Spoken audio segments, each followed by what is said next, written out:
할렐루야. 아름다운 찬양으로 이 아침에 우리 아버지께서 영광 받으신 줄 믿습니다. 알곡으로 가득 차고 향기로운 과일의 향기와 또 풍요함과 높은 푸른 하늘, 아름다운 계절입니다. 이름 없는 풀도 1년을 자라서 꽃을 피우고 숲에 있는 나무들도 1년의 수고로 열매를 맺고 곡식들도 1년의 농부의 고생의 결과에 곡식이 되어 연걸어 가는데 우리의 삶은 어떠한지 돌아보면서 하나님의 자녀로서의 내면의 영성이 연걸어 가고 있는지 살펴보아서 하나님 앞에 아름다운 알곡으로 연걸어 가고 귀한 존재 가치가 실현되는 삶이 되기를 바랍니다. 하나님의 현존 앞에서 영과 진리로 예배함으로 예배의 기쁨과 은혜가 충만하시기 바랍니다. 사람은 누구나 어떤 힘에 이끌려 살아가게 되는데 인간이 살아갈 때 이끌려가는 힘은 세 가지로 요약됩니다. 첫째는 물질적인 힘이라고 하겠습니다. 인간은 육체를 가졌기 때문에 육체적인 욕구가 기본이 되고 육체적 욕구를 이루는 것은 물질적인 조건입니다. 그렇기 때문에 물질적인 힘에 의해서 사람은 끌려가는데 물질적인 힘은 돈과 물질 문명이라고 하겠습니다. 또 하나 사람을 이끌어가는 것은 조직의 힘이라고 하겠습니다. 사람은 사회적 동물이기 때문에 더불어 살고 사람은 조직체를 형성하여 생존합니다. 가정에서, 일터에서, 국가에서 필요에 따라 형성하는 집단 조직체가 있습니다. 인간은 이 조직 안에서 조직의 힘을 따라갑니다. 고대 철학자 트라시마코스는 힘이 곧 정의다, might is right라고 했습니다. 그 힘은 무엇입니까? 물질적인 힘과 조직의 힘을 의미하는 것입니다. 또 한 가지 인간에게 가장 강한 힘은 정신적인 힘입니다.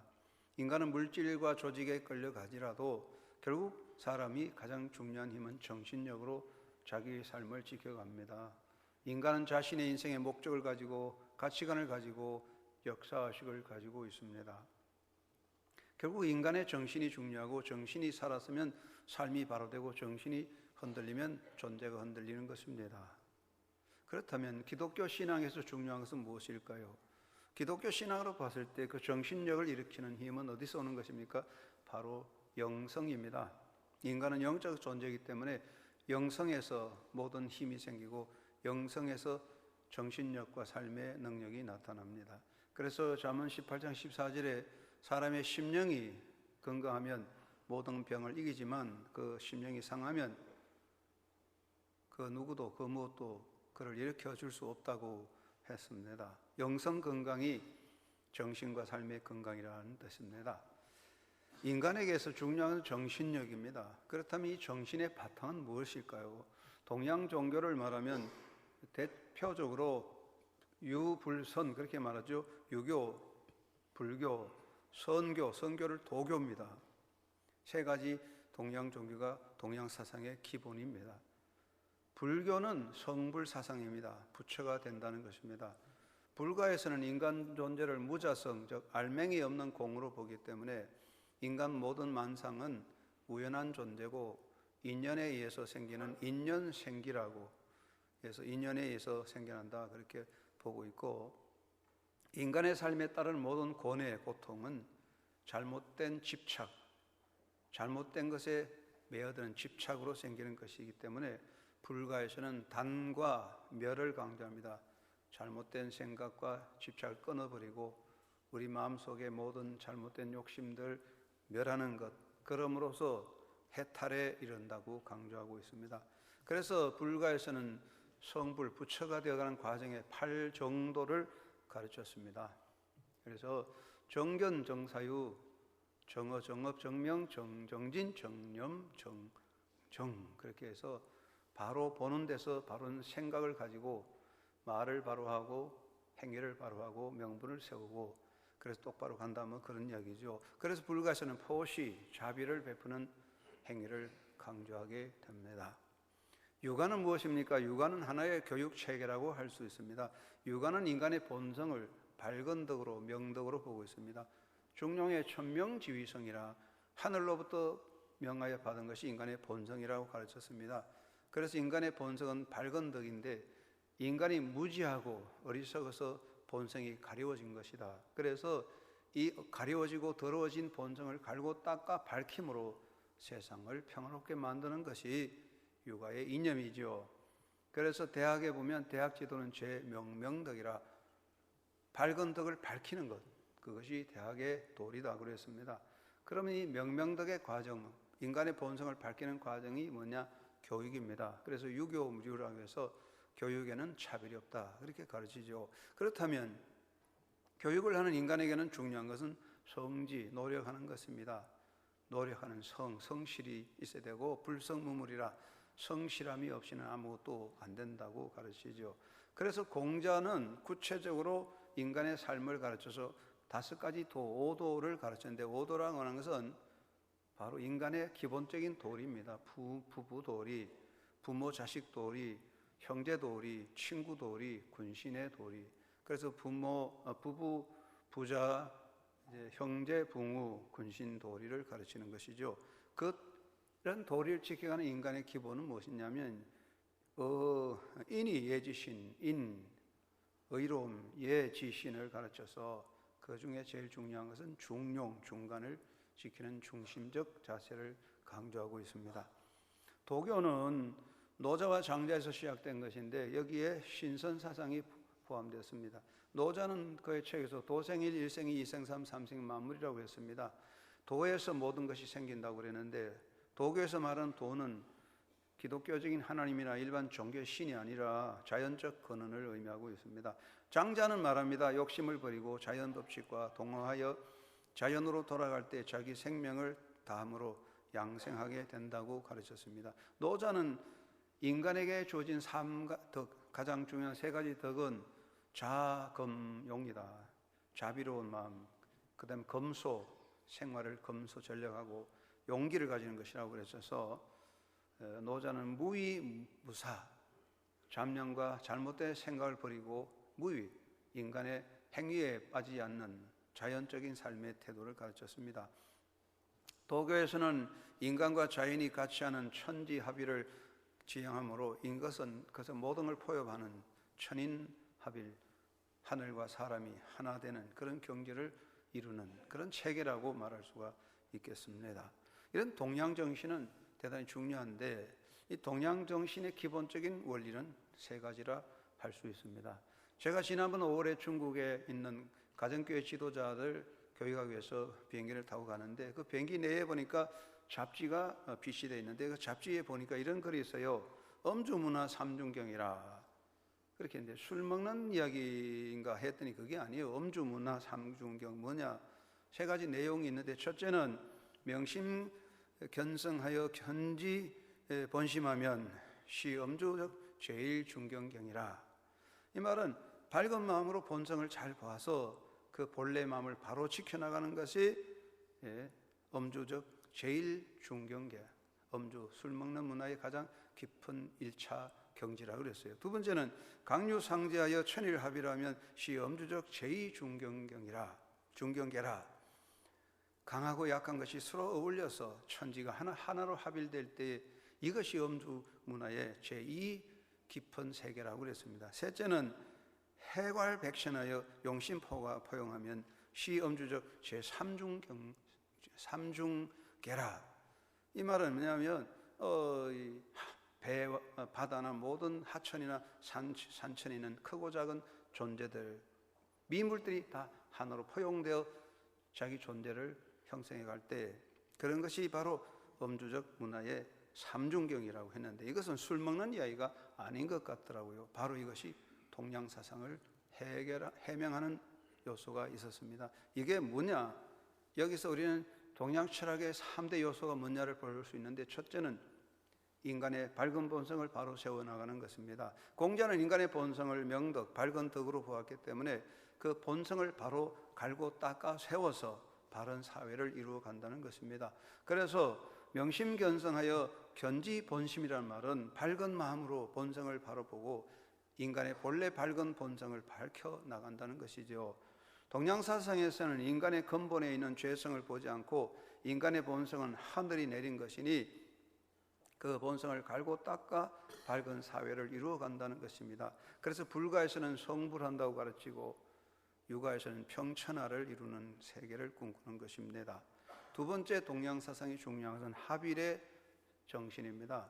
동양사상은 천지합일, 천인합일을 주장합니다.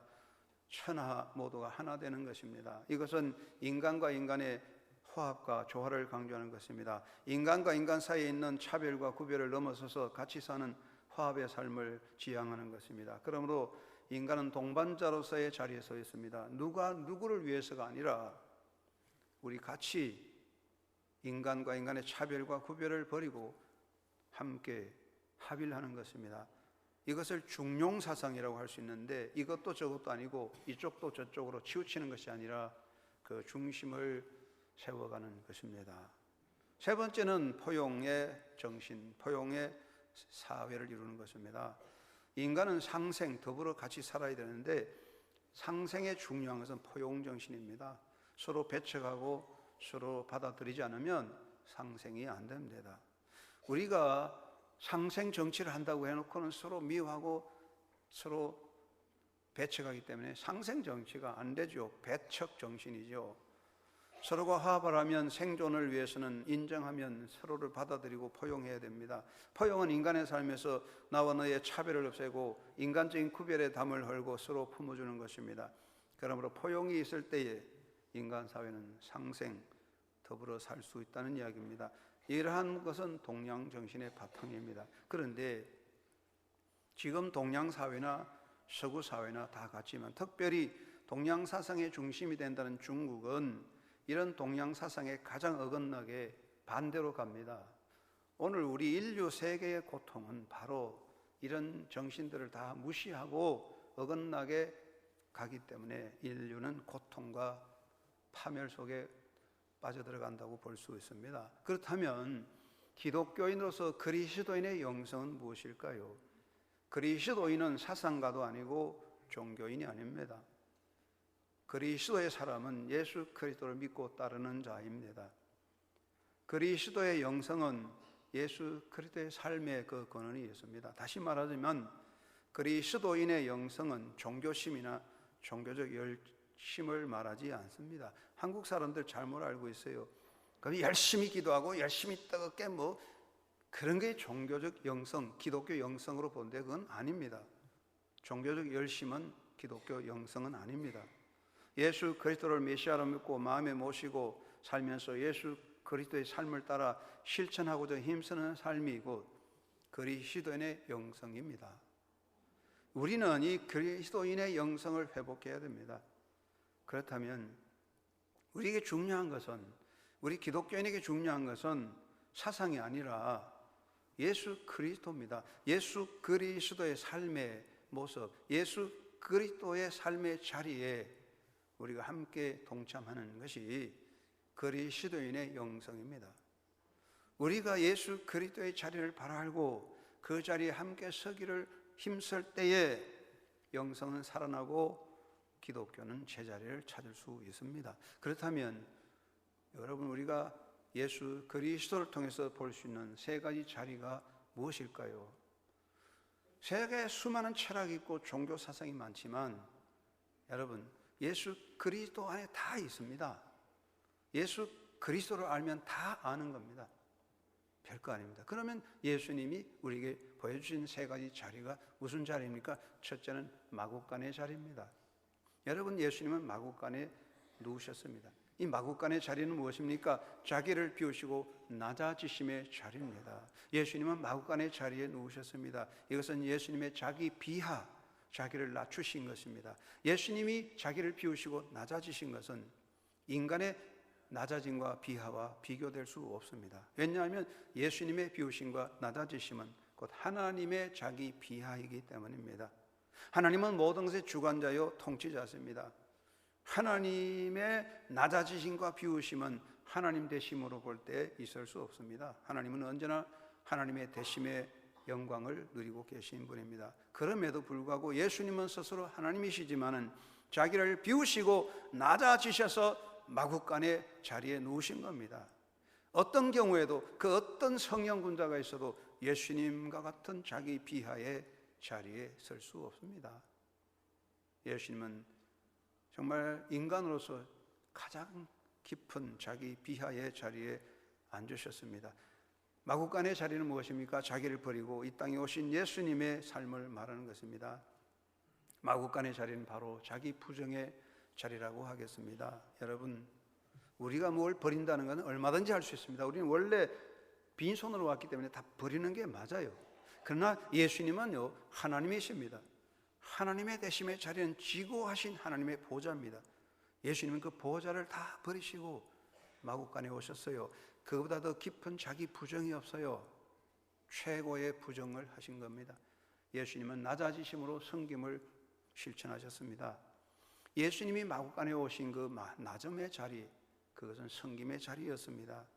여러분, 왜 예수님께서는 그 낮아지심의 자리에 오셨습니까? 예수님의 낮아지심은 개별적인 덕성이나 경건, 개별적 경건이 아닙니다. 예수님은 우리를 섬기려고 낮은 자리에 오신 것입니다. 높은 자리에서는 섬길 수 없어요. 발을 씻어주려면, 구두끈을 매주려면 무릎을 꿇어야 됩니다. 예수님은 섬기려고 그 마구간의 자리에 오신 겁니다. 예수님의 마구간의 자리는 자기 비하와 자기 부정의 영성을 보여주고, 우리가 서야 될 자리는 바로 마구간의 자리입니다. 두 번째는 십자가의 자리입니다. 예수님은 십자가의 자리에 서셨습니다. 십자가는 무엇을 말합니까? 자기 부정을 넘어선 자기 희생의 자리입니다. 십자가에 달리신 예수님은 자기 부정이라는 개별적인 결단을 넘어서서 죄인들을 위하여, 인간을 위하여 자기를 희생하신 것입니다. 예수님의 자기 부정이라는 개별적 행위, 예수님이 자기를 다 버리셨다, 그것이 개별적인 행위라면 수도고 개별적인 하나의 공덕에 불과할 것입니다. 예수님이 개별적인 수도를 닦은 건 아닙니다. 예수님은 자기 공덕과 자기 수도의 삶이 아니라 인간을 구원하시고자 자기를 희생하신 것입니다. 이것은 인간을 위한 하나님의 나눔이며 하나님의 위대한 사랑의 나눔인 것입니다. 하나님은 인간을 위하여 그 어떠한 가치와 값으로 계산할 수 없는 당신의 생명을 다 나누어 주신 것입니다. 최고 가치를 나누어 주신 것입니다. 십자가는 한 개인의 의로운 고난이 아니라 죄인된 인간을 위하여 자기 생명을 희생하신 희생의 사건입니다. 예수님은 십자가를 지심으로 최고 가치를 나누어 주었습니다. 이것을 먹어라, 이것은 내 살이다, 이것을 마시라, 이것은 내 피다. 이것은 종교의식이 아닙니다. 바로 십자가 사건입니다. 십자가는 단순한 한 성자의 고난, 의인의 고난이 아닙니다. 사람들은 한 성자가 십자가에 죽었다고 말합니다. 그것은 십자가를 이해하지 못하는 것입니다. 그것으로는 십자가의 가치를 말할 수 없습니다. 십자가는 최고의 가치를 나눠주신 생명의 역사입니다. 생명을 주신 나눔이라는 이야기입니다. 십자가는 곧 사랑의 완성입니다. 예수님께서는 십자가를 지심으로 하나님의 사랑을 실현하셨습니다. 인간을 향한 하나님의 사랑은 예수 그리스도의 십자가를 통하여 완성된 것입니다. 사도 바울은 로마서 5장 8절에서 예수 그리스도의 십자가를 통하여 하나님의 사랑이 확정되었다고 고백하고 있습니다. 하나님은 사랑이시다. 그것은 말이 아니라 그건 글이 아닙니다. 하나님은 사랑이시다. 그건 기독교 교리가 아닙니다. 하나님은 사랑이시다. 그것은 십자가를 통하여 완성된 하나님의 역사적 사건입니다. 하나님은 우리를 사랑하신 겁니다. 십자가의 자리, 그건 희생의 자리입니다. 사랑의 자리입니다. 기독교인의 영성은 십자가의 자리에 함께 서야 되는 것입니다. 세 번째는 부활의 자리입니다. 예수님은 부활의 자리에 서셨습니다. 부활은 무엇입니까? 예수님의 부활은 인간적 한계를 넘어선 참 생명의 역사입니다. 예수님은 부활하심으로 인간의 육체적인 틀을 깨고 참 생명을 일으켜 주었습니다. 예수님의 부활은 한 의인의 삶에 나타난 기적이 아닙니다. 개인의 기적이라면 무슨 필요가 있겠습니까? 예수님의 부활은 죄인된 인간을 사망의 지배에서 해방하는 생명의 역사입니다. 예수님은 부활하심으로 죄인된 인간들을 사망의 사슬에서 해방하시고 우리에게 참 생명을 주신 것입니다. 예수 그리스도의 부활은 인간의 실존적 장벽을 극복하는 위대한 극복이었습니다. 인간 존재는 육체적인 장벽에 갇혀 있으므로 허무와 절망에 빠졌습니다. 인간으로서는 그 무엇으로도 종교적으로 돌을 닦고 공을 쌓을지라도 결코 해방될 수 없습니다. 사람이 살아갈 때 돌을 닦고 종교의식을 행하고 많은 일을 하면 마음의 평화와 위로를 잠시 누릴 수 있습니다. 그러나 그것으로는 존재적 장벽을 극복할 수 없습니다. 우리가 존재 허무에서 해방될 수 있는 것은 바로 예수 그리스도의 부활을 통해서만 되는 것입니다. 부활은 인간의 무의미와 허무를 넘어서는 영원한 삶을 열어주시는 역사였습니다. 사랑하는 여러분, 인간은 그 무엇으로도 인간의 무의미와 허무를 극복할 수 없습니다. 깊은 학문의 경지를 가지고 깨달음의 경지에 이르고 돌을 많이 닦아도 무의미와 허무에서 헤어날 수는 없습니다. 인간 존재의 정립과 성취는 사람의 노력으로 되는 것은 아닙니다. 여러분, 이미 헤어날 수 없는 사망의 수렁에 빠진 자는 결코 그 무엇으로도 자기를 바로 세울 수 없습니다. 여러분, 어린아이들은 많이 아는 것까지 말합니다. 우리가 말할 때 하루 강아지 법무 쓴 줄 모른다고 말합니다.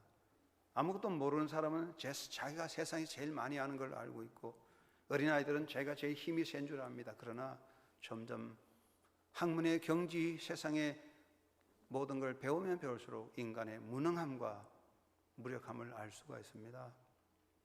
사람이 살아가면서 나는 아무것도 아니구나, 깨달음의 경지에 이를수록 인간은 무의미하다, 허무하다는 것을 깨달을 뿐입니다. 여러분, 학문의 경지와 돌을 닦는 경지가 인간을 허무와 무의미에서 해방할 수는 없습니다.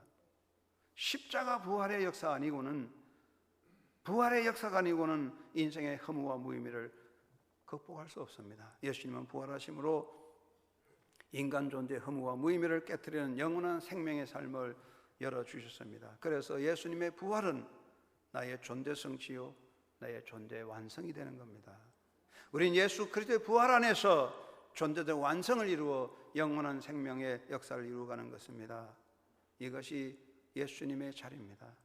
사랑하는 한영교회 성도 여러분, 오늘 우리 이 시대 기독교인들이 해야 할 과제는 다른 게 아닙니다.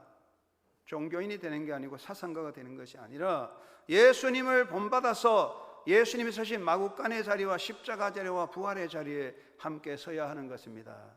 이 영성을 바로 회복하고 바로 서는 한영교회 성도들 되시기를 주의 이름으로 축원합니다. 오늘 기독교는 스스로 천박해지고 있다는 비판을 많이 받습니다. 왜 그렇습니까? 왜 오늘 기독교가 천박하다는 비판을 받습니까? 기독교의 교리가 천박했습니까?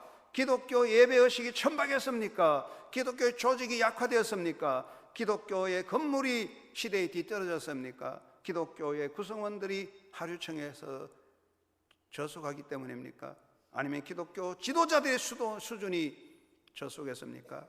아니면 기독교에 생하는 수많은 이벤트와 프로그램이 시대에 뒤떨어졌습니까? 결코 아닙니다. 오늘 한국교회는 앞서가고 있습니다. 훌륭한 엘리트들이 모여고 들고 화려하고 웅장한 교회가 있습니다. 찬란한 예배의식과 이벤트가 있습니다.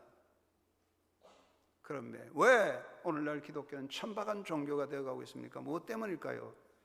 그것은 우리 모두들이 스스로 기독교인이라고 하면서 그리스도께서 서신 그 자리에 이탈하여 제 마음대로 자기 자리에 서 있기 때문입니다. 정말하자면 그리스도인의 영성을 잃어가기 때문이라고 생각합니다.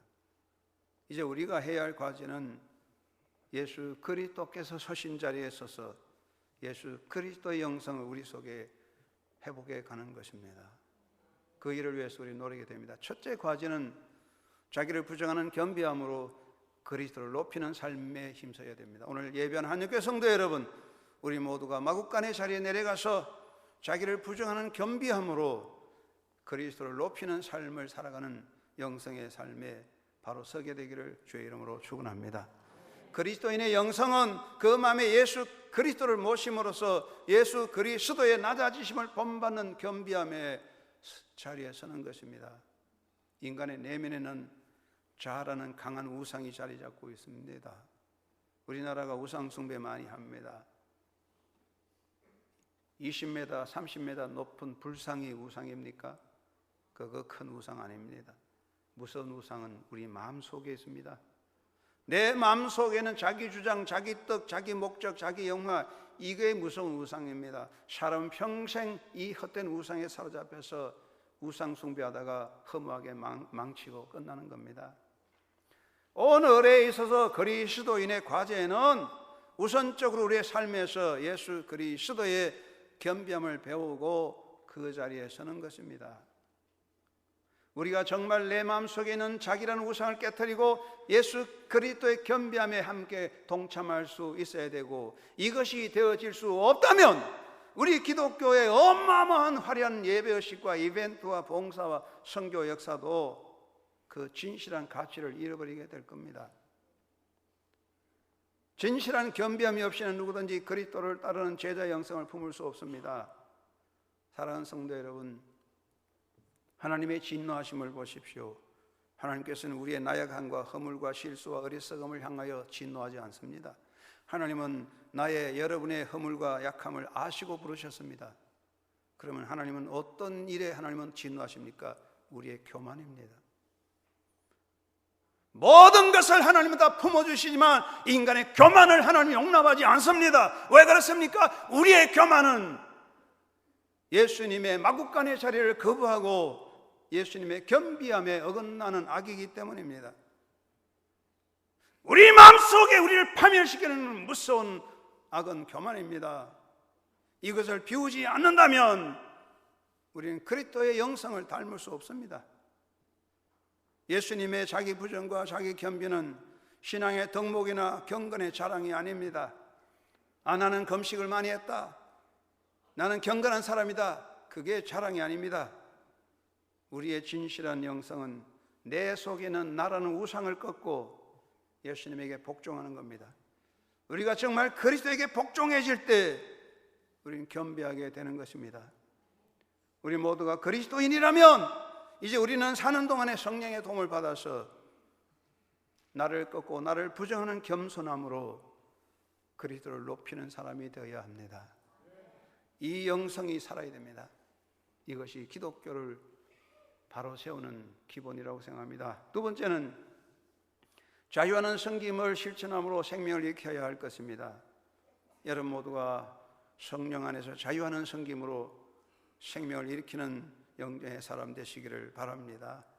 예수님의 낮아지심과 자기 부정은 그 자체가 목적이 아닙니다. 예수님이 왜 낮아지시고 왜 자기를 버리셨습니까? 성자다, 의인이다, 칭찬받으려고? 아닙니다. 그는 이미 하나님이십니다.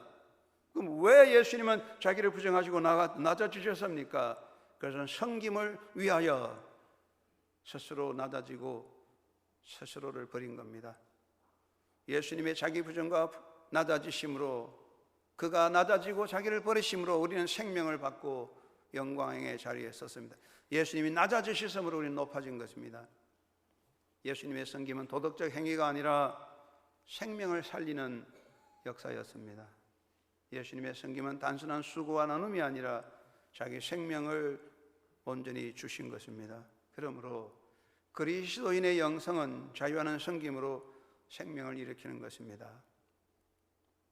여러분이 살아갈 때 어떻습니까? 우리가 살아갈 때 좋은 옷을 입고 좋은 음식도 먹고 명예도 세상의 영광을 다 누려도 마지막에 내 생명이 죽어갈 때 아무 도움 못 줍니다.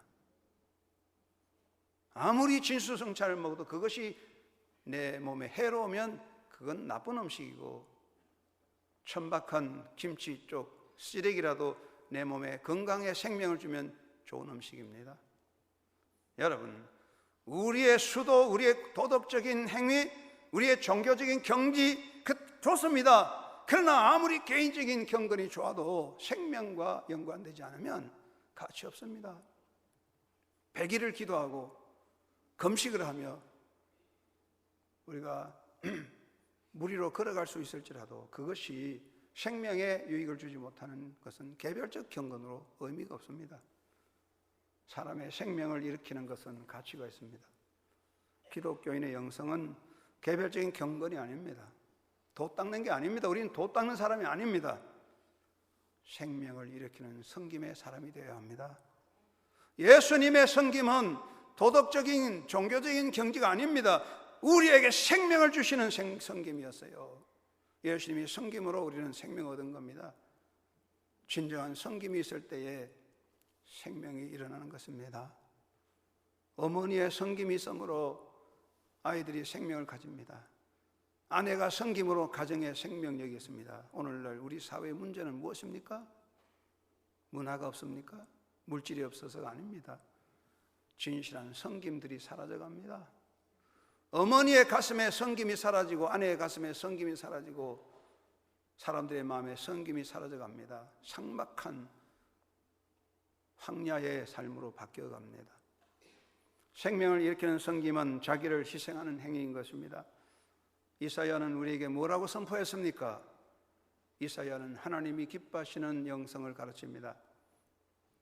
내가 기뻐하는 금식은 흉악의 결박을 풀어주며 멍에의 줄을 끌어주며 압제당하는 자를 자유하게 하며 모든 멍에를 끊는 것이 아니겠느냐.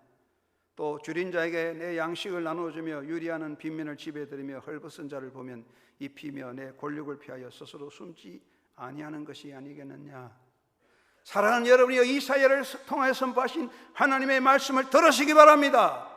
이건 개인의 종교적 영성이 아닙니다. 돛 닦는 게 아니란 말이에요. 바로 인간을 살리는 생명을 말하는 것입니다. 생명을 주지 않는 영성은 무가치한 것입니다. 예수님의 십자가는 생명을 위한 희생이었습니다. 섬김은 포용입니다. 하나님은 우리를 다 품어주셨습니다.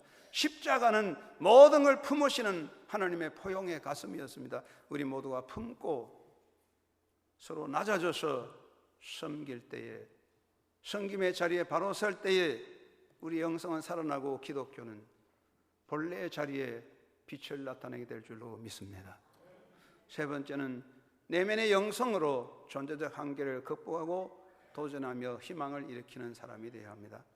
여러분 성령의 능력 영성으로 존재 한계를 극복하고 도전하며 희망을 일으키는 주님의 사람 되시기를 바랍니다.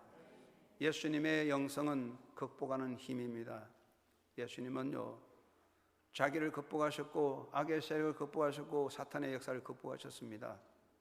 여러분, 그런데 목사님 예수님은 하나님이시니까 물론 그렇죠. 저절로 다 된 거죠. 예수님은 하나님인데 저절로 다 잘 하셨어요. 그렇지 않습니다. 예수님은 십자가를 지심으로 부활의 역사를 일으켜 주신 겁니다. 기독교인의 영성은 그러므로 예수님을 따라가는 삶으로서 극복하고 도전하며 희망을 일으키는 삶을 말합니다. 바른 영성으로 인생의 장벽을 극복해야 됩니다.